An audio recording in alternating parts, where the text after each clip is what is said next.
Hey everybody, welcome back to Corpse Factory. On the last episode, we kind of learned Shinya's reason for wanting to kill Noriko. Bit sketchy. His opinion on justice, which seems like, I'm the judge, jury, and executioner here.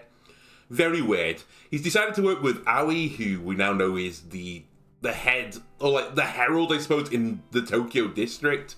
And they're plotting to kill Noriko. But they found out now that Noriko's factory is in, was it called Shin-Okubu? I'm not sure exactly. Apologies if I've got that wrong, and you're from there. But yeah, let's get down to even more. A message from Junpei arrives while I'm lying in the fetal position on my couch. Junpei free Wi-Fi. Hey cutie, the guys checked out a bunch of factories yesterday. Got the location, HMU. I have to read the message twice to be sure my eyes aren't deceiving me like usual. Does he truly have the location I've been looking for? I take a calming breath. I don't want to jump to conclusions, especially with something involving Junpei. He has the tendency to exaggerate, and may just be trying to get me excited about some useless information. I send him a short reply requesting the info. I instantly receive a thumbs up emote, and then the text box changes to the animated ... as Junpei composes his follow-up message. The wait is agonizing. If Junpei pulls through for me here, I might finally learn Noriko's location. If it all pans out, then everything could be over by tonight. It's hard to not get excited about the prospect. It's hard not to get ahead of myself. I could leave my death behind and never look back. I could become Noriko and live the happy life she'd been keeping to herself all these years. The message finally arrives on my screen. It's an address. Not that I expected anything else. A street name and a factory number in the Shin-Okubo area. One more message from Junpei comes through. My guys saw a chick matching Noriko's description inside that factory. They thought she was a zombie. Ha! Go check it. This is it. As long as this information is solid, I've located Noriko's factory. My entire body begins to shake. An icy chill washes over me as though I've just walked into a cold shower.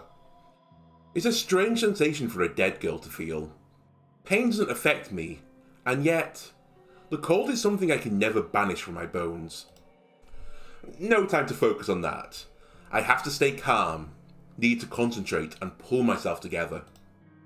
I launch myself up from the couch and collect the backpack hanging over the coat rack. I unzip it, run my hands through its contents, and convince myself that everything I need is within. After swinging the bag over my shoulder, I throw open the apartment door and venture outside. You're not going to check that it's closed 18 times? You think it's going to be over today? Maybe it's not going to be if you have to do too many checks. Anyway, the factory is a rundown mess. How anyone can live here is beyond me. I suppose I'll just have to find a way to make it feel like home. Maybe once I'm inside Noriko's skin, I'll be able to understand why she's so comfortable here. Yeah, the more I look at it, the better it seems. This will be my home. I'll be Noriko and live here happily ever after. I'll sit back and enjoy the life that she's been withholding from me. Firstly, I need to find somewhere to change my clothes. I can't kill someone from wearing my nice dress. That's just not acceptable. I did consider changing at home, but then I would have scored funny looks from people on the train ride over here. Is it strange that a dead girl fears entering a socially awkward situation? I always go out my way to avoid uncomfortable situations. Perhaps that's just a remnant of the life I once knew. Something I can't quite leave behind. It's the same as my obsessive compulsions. They cling to me like carrion flies swarming over my corpse. I shouldn't be worried about any of those things. But, dead or not, my mind just can't discard the anxieties that shape my entire life. Wait, what am I doing? Why am I trapping myself in pointless thoughts? My goal is right in front of me. Noriko is on the other side of that brick wall, completely unaware of what is about to happen. A heavy-handed slap to my face doesn't sting, but it causes me to reevaluate what I'm doing. Focus. First, I'll change into the gear provided to me by the human removal service. Then, I'll shimmy into the factory through an open window. I'll locate Noriko and drive a knife into her chest. I'll pluck her still beating heart from her body like a ripe strawberry, and then I'll carve my name into the pulsating, blood-spurting organ. Honestly, I imagine it doesn't pulse at all once you've removed it. I think that was, cinematography. Noriko's life will be over, and I'll be reborn. I'll baptize myself in her lifeblood and become the girl I've always wanted to be. And I'll be happy. Happy just like Noriko. That smiling, carefree girl that I spent my youth with. The girl that faced her mother's attempted suicide with a stoic smile. The girl that didn't flinch when her father walked out. The girl that stayed inside day after day when the outside world just became too scary to face. The happy, carefree girl without a single real problem. She never knew how good her life was. She wouldn't have lasted a day in my shoes. I hate her so much. I'm going to become her. My backpack hits the ground with a dull impact. I tear my yellow sundress from my shoulders and let it fall to the ground just like a snake sheds its skin. The cool afternoon breeze bites at my naked skin and makes tiny hairs across my body stand on end. Why can the dead feel the cold? The dead shouldn't feel anything. I crouch and rummage through my backpack, withdrawing my change of clothes. Slowly, calmly, deliberately, I dress myself in the dark gear that marks me as the Herald, one of many. I note the comforting weight of 4 knives concealed within my jacket, 1 in each sleeve and 2 against my chest. It's important to be armed to the teeth. After donning every article, I pull a broad mask out my bag. A mask in the likeness of Corpse Girl, my enemy and my future identity. I slide the mask over my face and a curtain of calm descends over me. Yeah, I think Noriko isn't going to react well to this. This is the last time I march forward in the name of the Human Removal Service. This is for my own personal agenda. The scheme of that rebellious group of killers no longer guides my hand. The time has come. I approach the factory's front entrance and try the door simply out of curiosity. I don't expect Noriko to have lowered a guard so much, and yet, the door swings open. She left it unlocked? A mistake I never would have made thanks to my overbearing compulsions.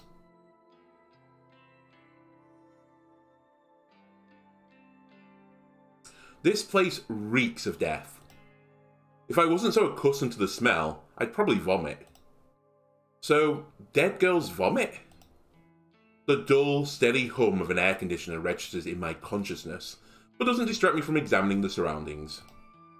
Countless empty body bags are strewn across the pock-marked concrete floor.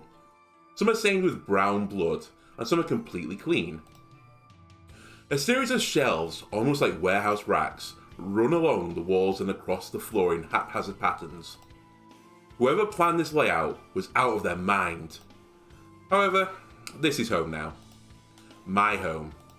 Soon. Striding forward, I weave between shelves and step over discarded body bags. So far, there has been no indication of Noriko's presence.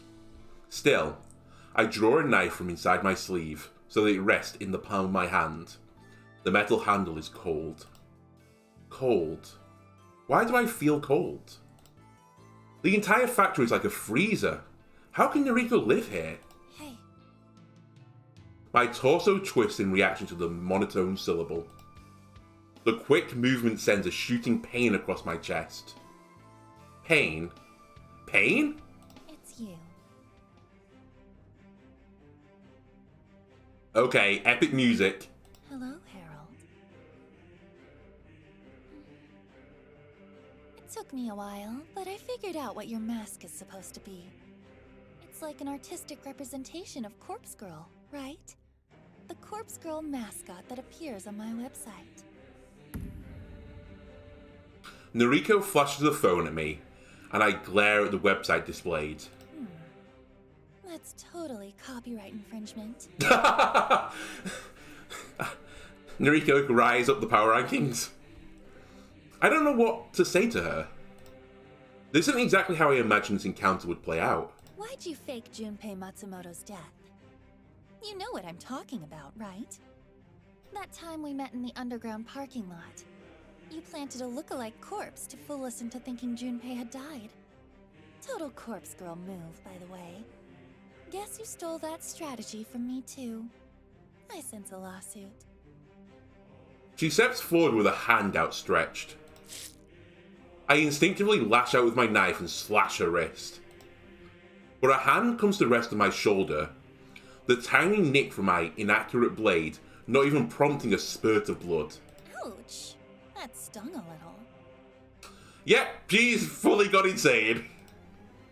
The warmth of her hand seeps into my shoulder. It's almost comforting. Aoi, I miss you. I really miss you. Can you take off the mask? Can we just talk? I don't take off the mask.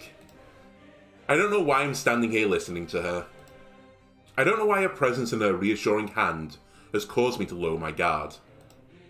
She smiles. This is the happy, carefree Noriko I grew up with. You're so beautiful, Aoi. I'm really sad we can't be together. They're gonna be together, aren't they? How are things with your boyfriend? She's gonna pull an Uno reverse. That single useless that useless word crawls out of my rotting mouth like a diseased maggot. It's all I can bring myself to say. You can't tell me? That's okay. You used to be so open with me. And then, you died. We tried to keep our friendship going after that, but we've never really been the same since then, have we? I hope you get the help you need, Aoi. I hope one day we can put all of this behind us. My fingers loosen, the grip of my knife weakening. It falls to the concrete ground. I don't need it anymore. I tense my arms and squeeze my hands together, desperately trying to crush Noriko's throat beneath my fingers. Her skin is warm and flushes red as my grip tightens. She kicks against me, but the pain doesn't register. She's weak and frail. Her strangled cry is drowned out by my own grunts of exertion. Anemic fingers swipe at my arms constantly, only serving to irritate me. I could hold her neck in one hand and use the other to plunge a knife into her face. I could continue to strangle until I crush her windpipe. Or I could slash her stomach open and let her intestines spill out onto the ground. All of the options are appealing. All of the options can be put into motion within seconds. I take my right hand off her neck and slip it into my jacket, ready to pull out a knife. My left hand closes tighter on her neck, and Noriko closes the distance between us, causing my elbow to bend and allow her closer. Her forehead slams into my own, and my neck recoils backwards. I'm falling to the ground, only able to blink once as I try to work out what just happened. She somehow summoned the strength to headbutt me. Seems really hard if you're holding someone by the throat, to headbutt them, but what do I know? Frail, weak, ghostly Noriko. She actually stood up for herself. She actually struck the person she loves. I'm dazed, but ultimately uninjured. I didn't even feel the impact of my skull against the concrete when I landed flat on my back. Noriko towers over me and rubs her neck, her ragged breathing even louder than the thrumming air conditioner. Sorry, Aoi. I had to defend myself. Please, get up. Let's talk about things. I get up. I slip the knife into her side and feel it slide neatly between two of her ribs. Her taut, thin skin does nothing to resist impalement. Noriko looks down at the wound and mumbles in surprise. I drive the knife in deeper, and with a flick of my wrist, I pull it sideways, slashing her belly open wide. An arcing stream of blood sprays from the savage wound and forms a macabre rainbow before me.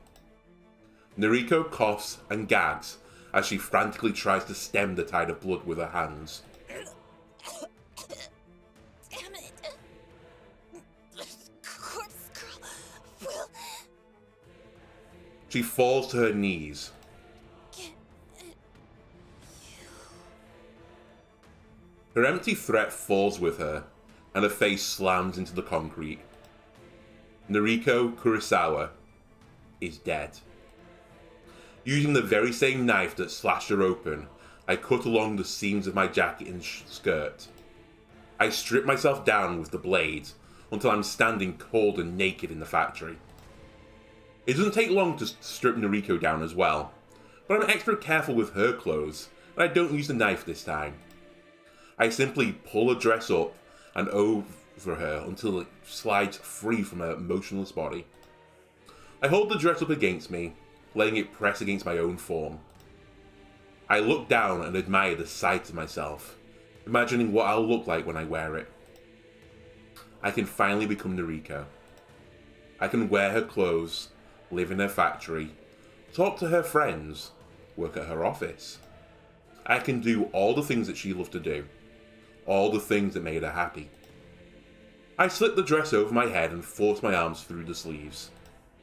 It's a little long, but overall, it fits me nicely. I'm Noriko Kurosawa.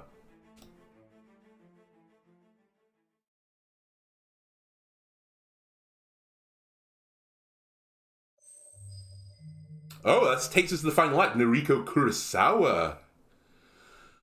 Okay, this might be a little bit of a short one, but I think we're going to end it here. If you enjoyed this episode, why don't leave a like and subscribe? I feel like we're getting into the very end game. The acts seem to be getting slower, so you never know. Maybe the next part might be the last one, but we'll see. Anyway, thanks a lot for watching, and I'll see you next time.